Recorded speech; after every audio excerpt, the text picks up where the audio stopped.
Part 1. The Shadows of Shenandoah.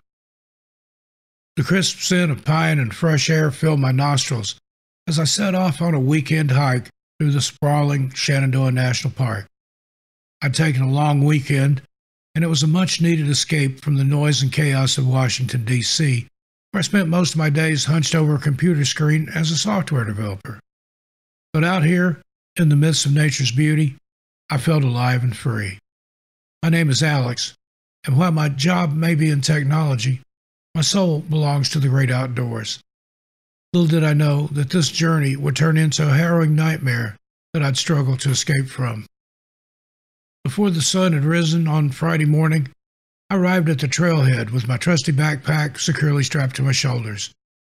It was filled to the brim with all the essentials I would need for my 3-day solo trek through the breathtaking Blue Ridge Mountains. The loop trail ahead of me was well trodden, promising stunning vistas and challenging terrain. As I set off, the crisp autumn air surrounded me, carrying with it the scent of pine and earth, a typical hallmark of fall in Virginia. The sky above was a deep shade of blue, dotted with fluffy white clouds that seemed to stretch endlessly into the distance. I couldn't help but feel a sense of excitement and anticipation for what lay ahead on this journey. The sun had reached its peak in the sky, casting a warm glow over the surrounding landscape. I'd already trekked a considerable distance since morning, but the trail continued to stretch out before me. It was noticeably more secluded than I had anticipated, as most hikers preferred the picturesque paths closer to the Skyline Drive. However, I relished in the serenity and tranquility of my surroundings, or at least I thought so, until a sudden shiver ran down my spine, causing me to stop in my tracks. The hairs on the back of my neck stood on end, and I couldn't shake off the eerie feeling that someone or something was watching me from within the dense forest. Even the rustling of leaves and chirping of birds seemed to have ceased, leaving an unsettling stillness in their wake. As the sun began to dip low in the sky, casting warm orange rays across the forest, I made the decision to set up camp for the night. After gathering some firewood, I wandered deeper into the woods and stumbled upon something bizarre. Half buried under layers of decaying leaves and moss was an old rusted-out truck, its once shiny exterior now dulled and worn by time. It seemed as though this vehicle had been abandoned here for decades, a forgotten relic of a bygone era. I couldn't resist getting a closer look at this piece of history, even though I found it chilling to think of all the stories and memories that must have been left behind with it. But what was really chilling was when I opened the door of the truck and peered inside. There on the seat was a tattered and faded photograph of a family, their faces worn and sunken, staring back at me with haunted expressions that seemed to pierce right through me. Despite the eerie feeling in the pit of my stomach, I couldn't resist reaching out and pocketing the photo, knowing deep down that it was a decision that I would come to regret in time. The image seemed burned into my mind, haunting me with its silent but powerful message. As the moon rose high in the sky and the fire crackled with dancing flames, the stars emerged one by one, twinkling into existence above. But amidst this peaceful scene, I heard something else. Soft whispers carried on the breeze, their words unintelligible yet eerie. At first, I tried to rationalize it as just the wind playing tricks on my mind. However, as the night wore on, the sounds in the trees and the occasional snap of a twig kept me awake and alert, my senses attuned to every sound in the surrounding darkness. The once inviting forest now felt ominous and foreboding, as if something sinister lurked just beyond my line of sight. As the night wore on, a stillness settled over the forest, broken only by the occasional rustle of leaves and the distant hoot of an owl. But then, amidst the darkness, I heard something else. Footsteps. Not the gentle patter of small animals, but the purposeful, heavy thud of human feet. My heart began to race as the sound grew closer, circling around my tent like a predator stalking its prey. I gripped my hunting knife tightly in my hand, feeling its cold metal against my skin as I held my breath, waiting for whatever or whoever was outside to make their move. The night seemed to hold its breath with me, waiting in anticipation for what would happen next. In an instant, the rhythmic thud of footsteps came to a halt, and the eerie quiet of the night enveloped me. A A dark, looming shadow cast itself over my tent, its presence suffocating. A thick, guttural voice shattered the stillness, speaking in a dialect so heavy and thick that it was almost impossible to decipher. "Land's sakes, found him," it muttered before vanishing into the dense forest, leaving behind nothing but an echo of its unsettling words. After a long, sleepless night and the first rays of light peeked through the trees, I hastily packed my belongings and set off on the trail. The unsettling encounter from the night before had me on edge, my senses heightened and keenly aware of every sound and movement in the forest. I just couldn't shake the feeling of being watched as I walked, my nerves frayed from that constant sense of being followed. My eyes darted between shadows and trees, catching brief glimpses of figures flitting about with eerie quickness and agility, their forms shrouded in darkness and mystery.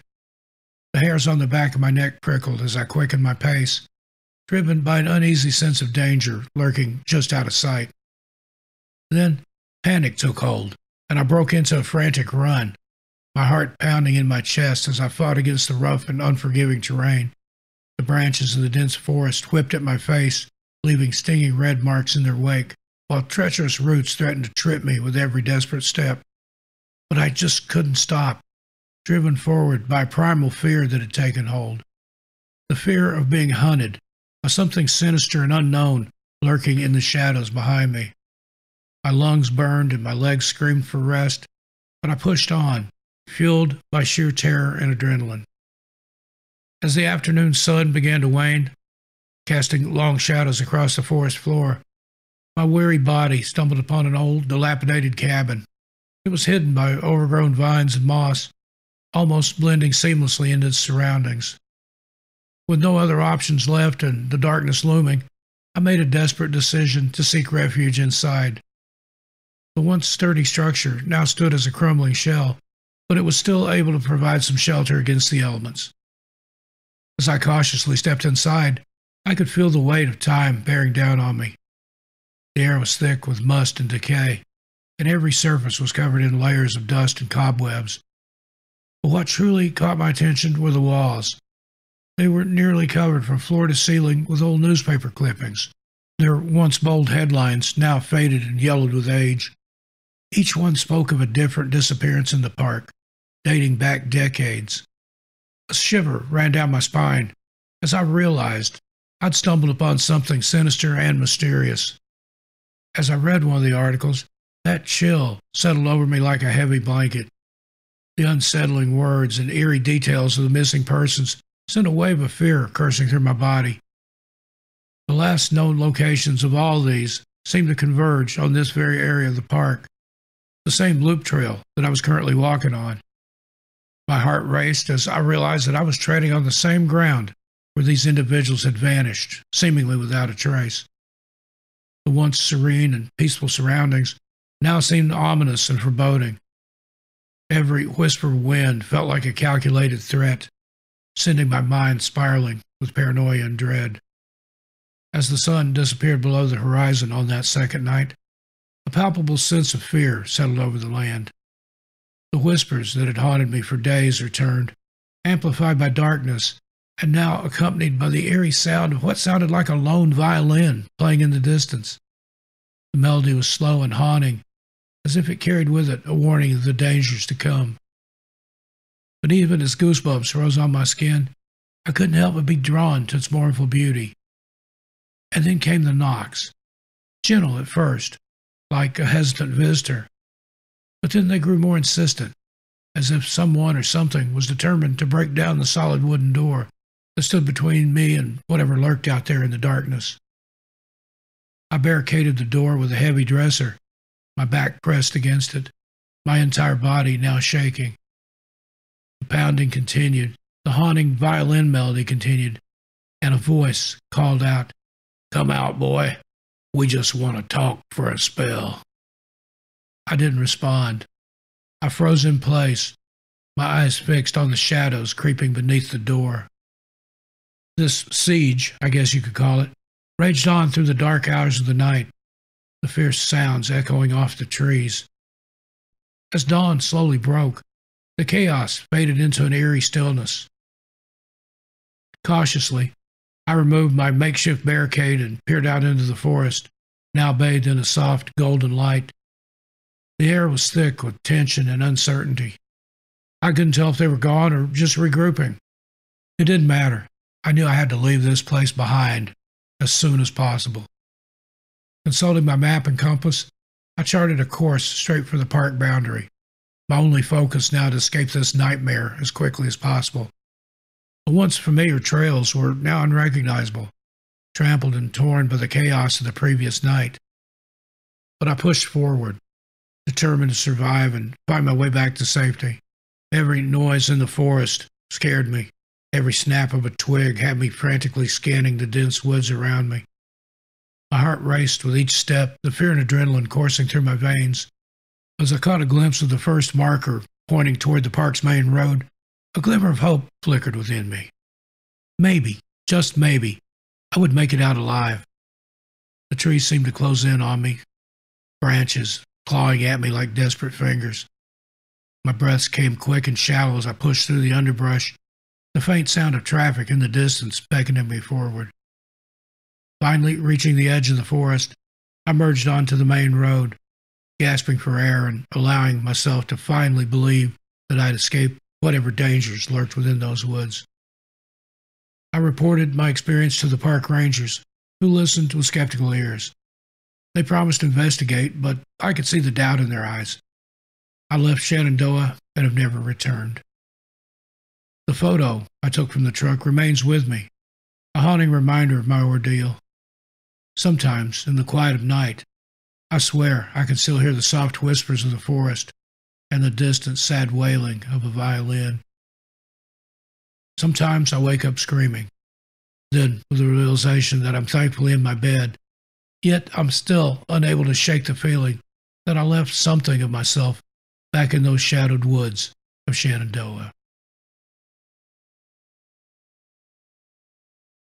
Part 2. The Hollows of Shenandoah, a Ranger's Tale. As a National Park Ranger stationed in Shenandoah National Park for over a decade, I've seen my share of odd occurrences and unexplained phenomena. Out here, the woods keep their secrets close, and sometimes those secrets are darker than the night sky without a moon. This is my story, one I share reluctantly, about the shadows that dwell in the hollows of these ancient mountains. It was October, and the fall colors were beginning to peak. The oranges, reds, and yellows usually brought in scores of tourists and hikers, making it one of our busiest times of the year. My job was to patrol the trails, ensure visitor safety, and enforce park regulations. It was typically uneventful work, but this year things were different. We'd been getting reports of strange noises and sightings at night, whispers, eerie music, and shadowy figures that seemed to vanish when approached. One really disturbing reported encounter was from a software developer from D.C. He'd told a frightening tale of what he described as feral hillbillies who had chased him in the woods and cornered him in a cabin.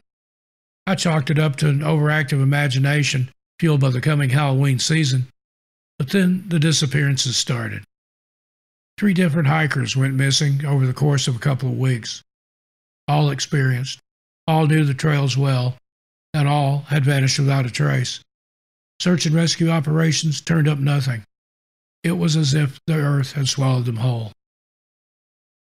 Due to the disappearances, I volunteered for night patrols in the area where the last hiker had been seen. Armed only with a radio, a flashlight, and my service revolver, I ventured into the woods as dusk fell.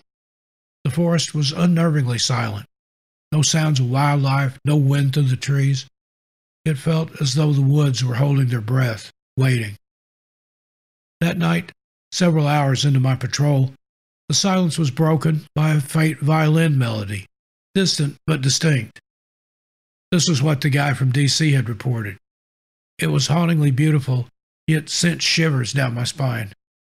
I followed the sound, drawn to it almost against my will, until I came to an old unmarked cabin nestled in a forgotten hollow.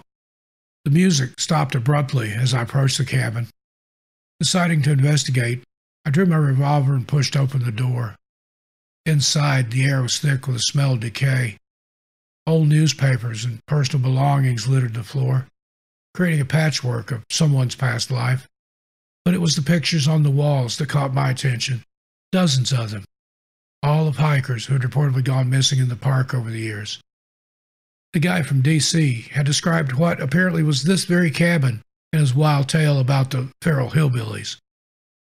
As I examined the photos, the air seemed to grow cold, and the soft whispers started.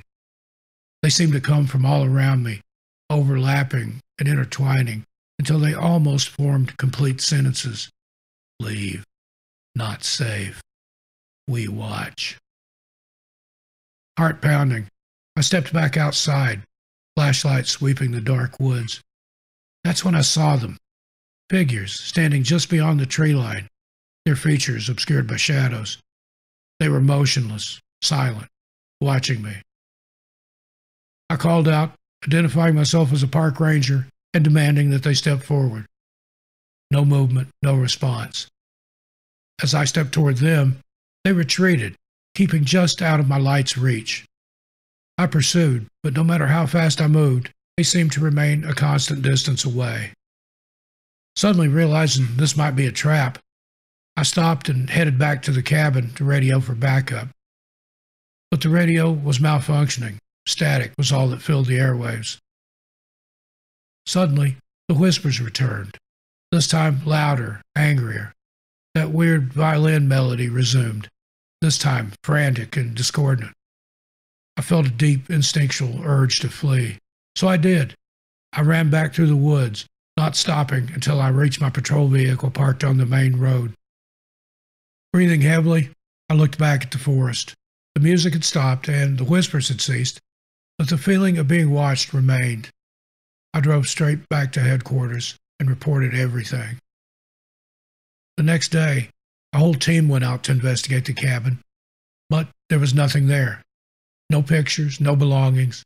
It was as if I'd imagined it all. But I know what I saw, and I know what I heard.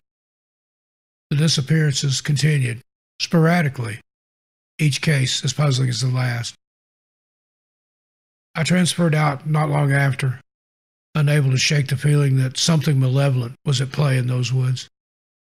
And even though I live in the area, to this day, I avoid the park, especially as night falls. Some things, I've learned, are better left unexplored, and some secrets are too dark to be unearthed. In Shenandoah National Park, nature reigns supreme, and humans are mere visitors in this untamed kingdom. As the sun sets and darkness descends, the balance of power shifts and the roles reverse. You are no longer the hunter, but the helpless prey in this unforgiving hunting ground. The moon casts an eerie glow over the forest, creating sinister shadows that seem to move with a life of their own. Silence hangs thick in the air, broken only by the crunch of leaves underfoot and the occasional distant howl of something. Every step you take must be calculated and cautious, for danger could be lurking behind any tree or rock. If you're in the park, keep your wits about you and stay one step ahead of whoever or whatever may be watching and waiting for its next victim. One wrong move could make you another tragic statistic in this ruthless wilderness. Stay safe out there, friends.